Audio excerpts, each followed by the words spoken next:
સૂત્રો પાસેથી માહિતી જાણવા મુજબ માણાવદર, બાટવા, ધોરાજી, ઉપલેટા પંથકમાં ભારે મેઘખાંગા થયા. માણાવદર તાલુકાના પાજોદ, સરડિયા ગામના ખેતરોમાં જાણે દરિયો બન્યા હોય તેવા દ્રશ્યો જોવા મળ્યા. બીજી તરફ સિંધણી ડેમનું પાણી કલ્યાણપુરના માલેત ગામમાં સોસરું નીકળતા લોકો મુશ્કેલીમાં મુકાયા. કલ્યાણપુરના ભોગાતમાં ખેતરોમાં પૂરના પાણી ઘૂસ્યા. પશુઓની હાલાકીઓ જોવા મળી. કલ્યાણપુરના ગઢડી ડેમ પણ ઓવરફ્લો થયો.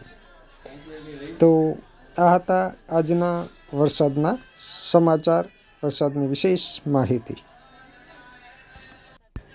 દર્શક મિત્રો, કિસાન સંવાદ ચેનલને હજુ સુધી જો તમે સબસ્ક્રાઈબ ન કરી હોય તો સબસ્ક્રાઈબ કરી દેજો અને અવનવા વિડીયો જોવા માટે આપ કિસાન સંવાદ ચેનલને લાઈક કરજો, શેર કરજો અને સબસ્ક્રાઈબ કરજો.